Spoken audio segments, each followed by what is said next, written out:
Во новото издание на DigiPlus, чет-ботот на Мета ќе добие гласови на популарни звезди. Младите геймери се на мета на сайберкриминалци. Го најавуваме настанот за тейбл играта Warhammer 40,000. Љубителите на играта Sim добиваат добра и лоша вест. Во My Game on TV ве запознаваме со Николај Јанушев, а тој ќе ви ги покаже неговите топ игри. Гледајте на досаниот крај.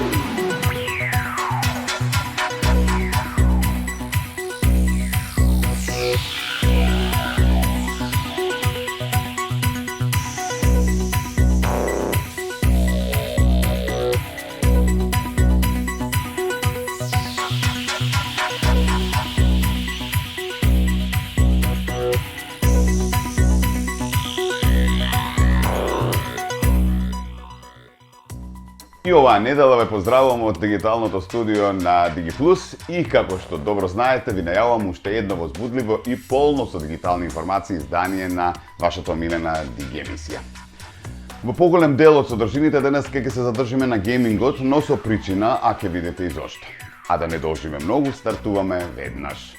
Мета планира да лансира нови ботови за разговор со вештачка интелигенција, со гласови на познати личности на овонеделната конференција Connect. Еве што се општија таму. Технолошкиот гигант додава гласови слични на познати личности на своите ботови со мета имиња. Џон Сина, Џуди Денч, Кристен Бел, Аквафина и Лиган Майкл Ки. Со лансирањето Мета се чини дека научи од слично издание кое го вовлече Сем Алтман и OpenAI во контраверзии. Во мај, OpenAI се соочи со остри критики за лансирањето на својот четбот Sky, кој имаше глас што личеше неверојатно слично на оној на актерката Скарлет Јохансон. Јохансон рече дека таа постојано одбивала да учествува во проектот на OpenAI кога ја прашале и ангажирала правно застапување по лансирањето. OpenAI ја повлече опцијата за глас поради контраверзии со суперзвездата. Четботот за вештачка интелигенција на Мета моментално е способен да се вклучи во текстуални разговори и да генерира слики како одговор на прашањата на корисниците. Минатата година, компанијата експериментираше со воведување познати личности во проектот со лансирање на текстуални верзии на четботот со карактери инспирирани од познати личности како Парис Хилтон и Snoop Dogg, иако се чинеше дека тие никогаш не добија привлеченост кај корисниците. Од тогаш Мета го префрли фокусот на производот AI Studio, кој му возможува на креаторите на содржини на нивните платформи да креираат своји верзии на чет-ботови. Во следниот прилог сакаме да го свртиме вниманието на младите, но и на родителите, односно младите геймери кои се повеќе се на мета на сайберкриминалци. Погледнете на што треба да внимавате и на кој начин хакерите тоа го прават. Бројот на корисници кои се мета на сайберкриминалци преку детски игри порасна за 30% во првите 6 месеци од 2024 година, според компаниите за антивируси. Истражувањето покажало дека повеќе од 132.000 млади корисници биле изложени на ризик главно преку игри како Minecraft, Roblox или Among Us. Напаѓачите користат популарност на игрите за да прикријат малициозен софтвер, најчесто преку веб страници за модови и шифри. Еден од најчестите начини за измама е понудата за скинови кои подобруваат изглед и вештине на ликовите. Сайберкриминалците користат имиња на познати игри и личности за да привлечат млади геймери и да им украдат информации за пристап. Во некои случаи, измамниците нудат валути со игри преку анкети, пошто жртвите се пренасочуваат кон лажни веб страници. Експертите во компаниите за антивируси предупредуваат дека зголеменото користење на вештачка интелигенција за персонализирање на фишинг напади значително ја зголемува опасноста. Важно е родителите да комуницираат со своите деца за потенцијалните ризици на интернет и да применуваат безбедносни мерки. За дополнителна заштита, компаниите со антивируси препорачуваат редовно менување на лозинки, инсталирање на безбедносни решенија кои функционираат со игрите како Steam.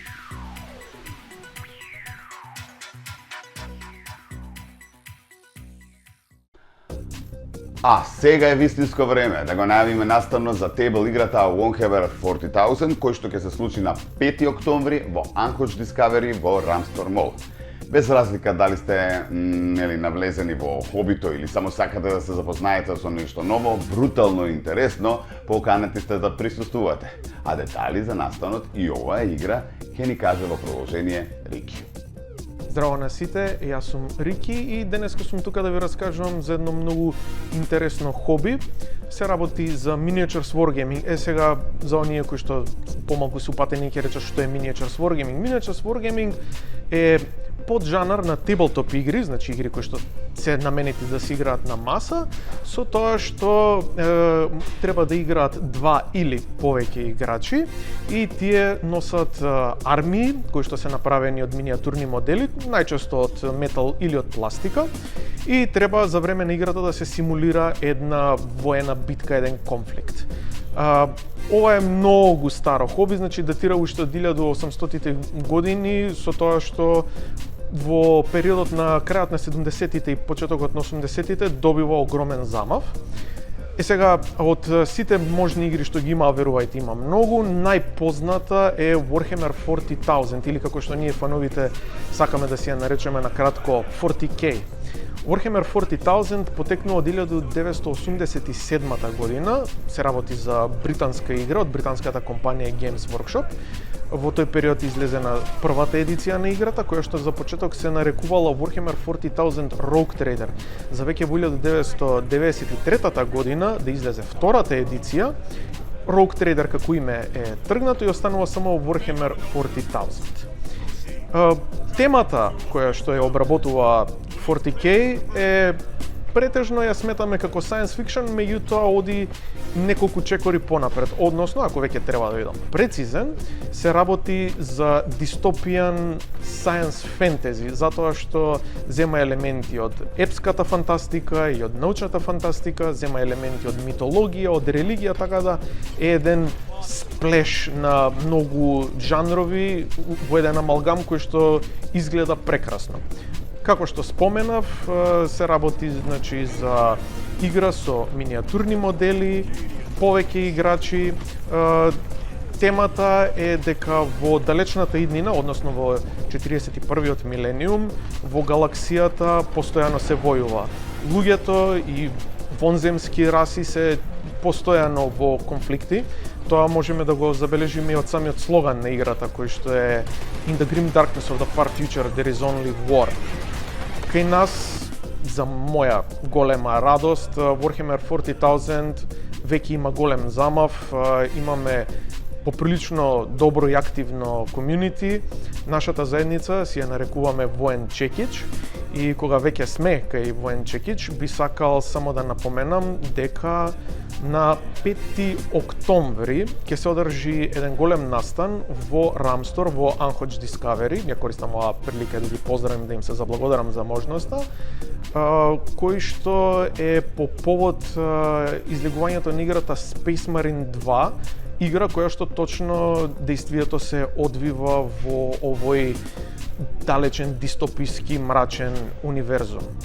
На самиот евент ќе бидат присутни дебели гикови, Indium Play кои што правеа тестирање на играта, Орос ТВ ќе имаат и стрим како се игра играта.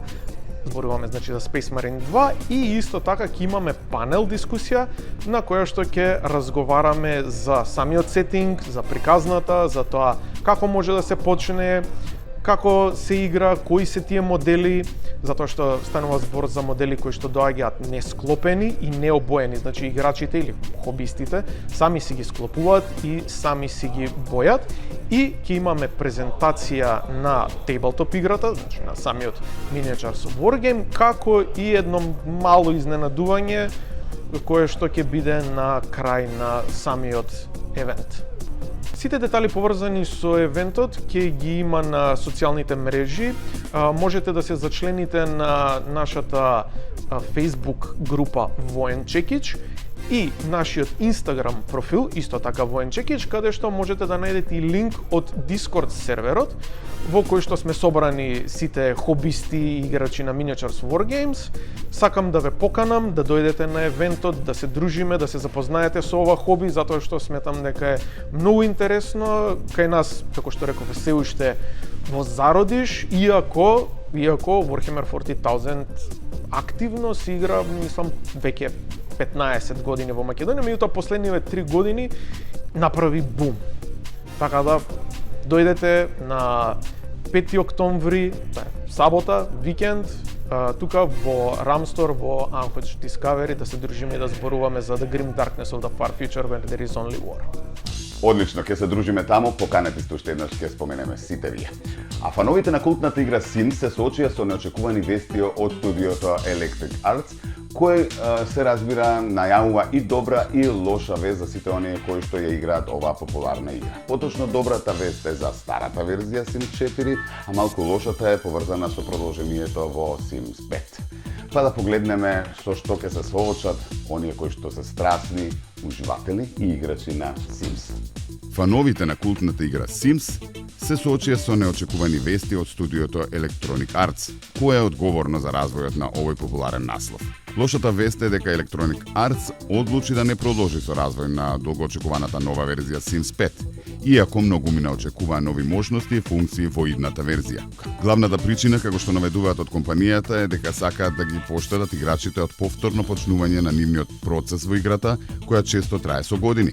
Со оглед на тоа што Sims 4 е на пазарот повеќе од една деценија, многу играчи имаат создадено комплексни светови, семејства и цели заедници. Со нова верзија, како што би била Sims 5, играчите би биле принудени да почнуваат од нула, што за многумина би било обесхрабрувачко. За многу фанови тоа би значило да загубат години вложен труд, што може да создаде негативни реакции. Од компанијата ги утешуваат фановите со една позитивна вест. Наместо да развиваат нова игра, Sims 4 ќе продолжи да добива редовна поддршка, нови проширувања и подобрувања. Оваа одлука ќе им овозможи на играчите да го задржат својот тековен прогрес и да продолжат да ги надгледуваат своите виртуелни светови без потреба да почнуваат одново. Од компанијата потврдуваат дека ќе се посветат на внесување на нови содржини и функции во Sims 4 со цел да го одржат играњето интересно и свежо за долгогодишните фанови, како и за новите играчи. Некои фанови се разочарани поради одлуката со оглед на тоа што Sims 5 беше очекуван како голем чекор напред во франшизата. Новата верзија можеше да донесе револуционерни промени во графиката, механиката и интеракциите. Но од компанијата велат и веруваат дека е подобро да продолжат со надградба на постоечкиот наслов, наместо да ризикуваат со потполно нова верзија која би го ресетирала сето она што играчите го создале низ годините. Најбитно е дека животот во Sims светот продолжува за сите оние кои што сакаат оваа игра. А по рекламите се запознаваме со геймерот Николај Јанушев, кој што ќе ни ги презентира неговите топ игри. Се гледаме за кратко.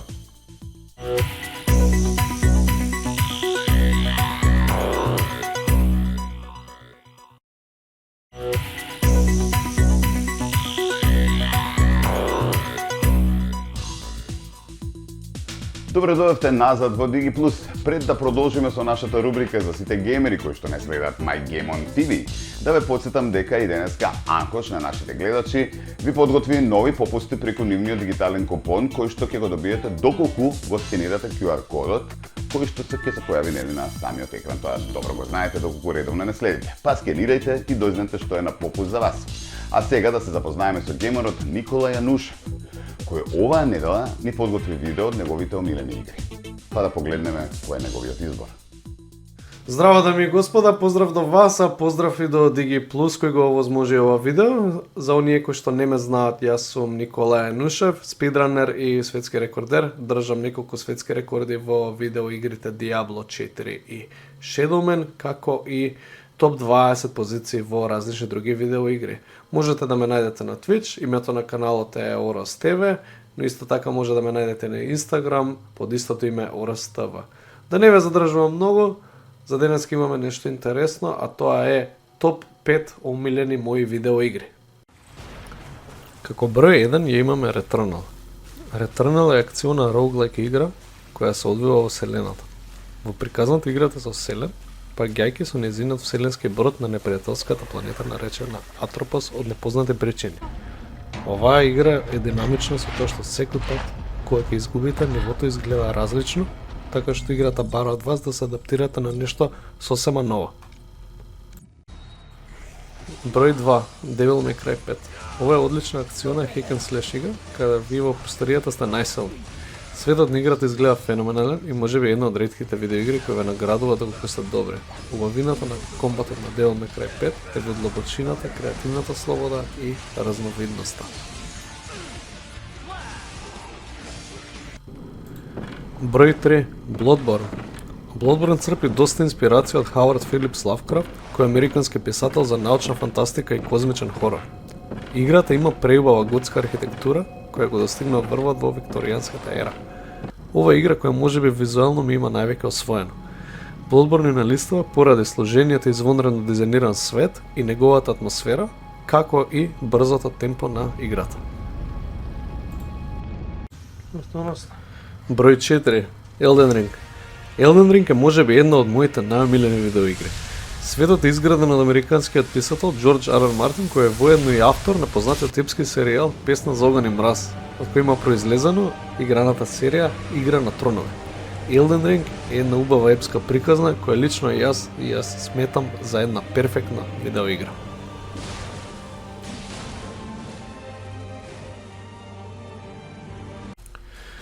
И како за крај ја имаме Black Myth Wukong на место број 5.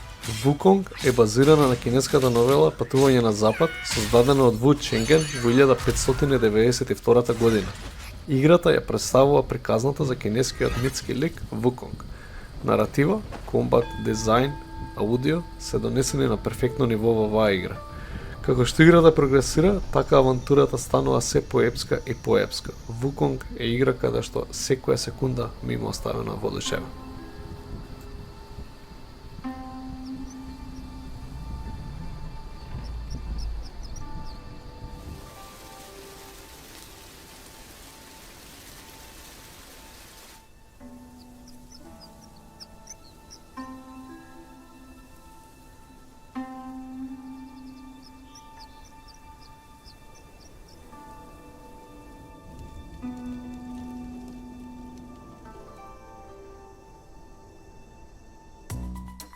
Голем поздрав до Никола, ти благодариме за подготвеното видео и ти добиваш изненадување геймерско изненадување од Анхоч, како и сите оние кои што ќе ги емитуваме. А доколку сакате да бидете меѓу нив, се разбира можете да се пријавите во порака преку нашите социјални мрежи, нормално да подготвите вакво интересно видео, да се презентирате доколку сте геймер и се разбира да ве погледнеме во некој од следните изданија на DigiPlus. Со ова издание завршуваме. Доколку нешто пропуштивте, имате можност да не следите на социјалните мрежи, во целост емисијата на YouTube DigiTV МК, а исто така сите новитети и се она што е поврзано и со дигиталниот свет и со нашата емисија ќе го најдете и на нашата веб страна digitv.mk. Ве поздравувам, следната недела се гледаме на Телма во 13 во нова премиера. Чао!